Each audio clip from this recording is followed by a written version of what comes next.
Can you hit musicality without great timing? We discussed that in the last video, and today we're going to go into the details of timing as it relates to musicality in this edition of Musicality Moments.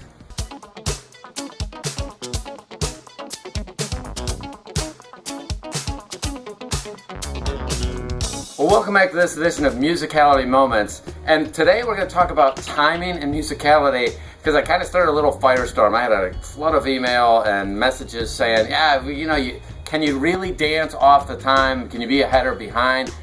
Well, some people really don't understand how small I'm really talking about.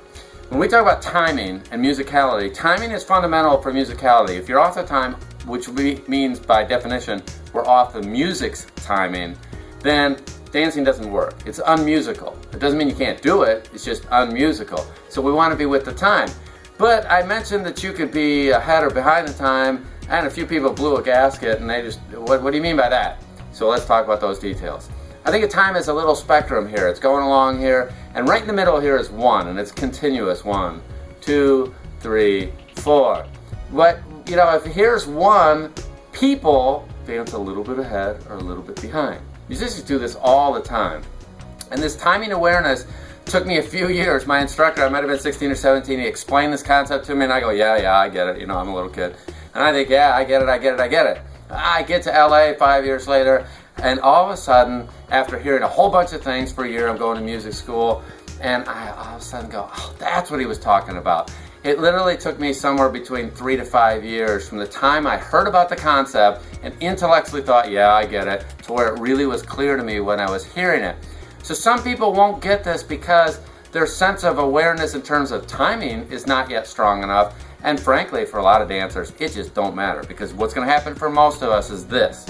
Most people are going to model the other dancers we like around us. So if there's a dancer you love and they're a hip-hop dancer or they're a salsa dancer, a lot of the real mature ones dance slightly behind the time. And it's very, very subtle. But when they do it, they get this nice, comfortable feel. And then in a jazz class, I have an instructor, shout out to my friend Allis there. He's a master. And when he's doing across the floor and going to do some exercise with pirouettes, he likes to stay on top of the time during the first 6 counts of the exercise. And the last 2, he'll get just barely behind as he winds up, and then he explodes and does his pirouettes, and then he comes right back out on time. He has this keen time awareness that he can move right on top or right behind the time, just a touch, and then when he needs it, he can steal that time back and do something and then come back. Great timing awareness, but he knows exactly where it is. And he'll say, attack the counts, because what he wants people to do is be right on time, a little bit ahead, just fractions. So here's an example from a musician's point of view, and then later, some of you will come back to me 3, 5, 6 years from now and send me a message, oh, I see it. If I'm perfectly on time, those 2 snaps are right on time. Musicians, we do this all the time. Now I want to make some really wide ones. Okay, you hear that? They're different. Dot, dot, dot, dot. Distinguished. Obviously different. But if I do this, most people won't hear that those are just a fraction off of each other.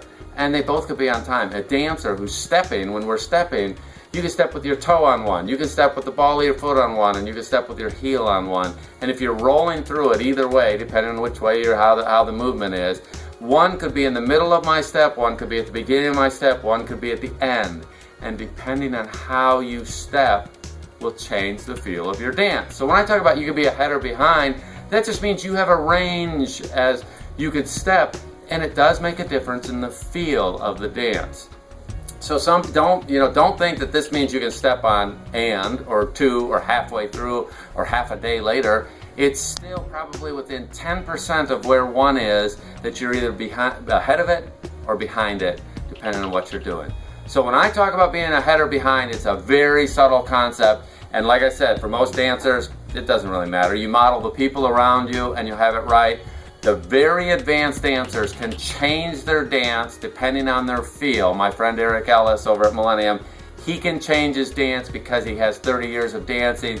He understands the music insanely well, and therefore when he's doing movements, he can be ahead or behind to create an effect. Most people, they're always ahead, they're always behind, because that's the style that fits their music and their personality.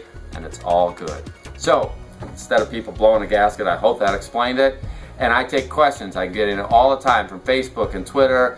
Send them to me. You can put it here on YouTube. I'm always looking for more questions. Be sure to subscribe to this. I know I'm available. Connect with me, find me, and I look forward to seeing you on the next edition of Musicality Moments.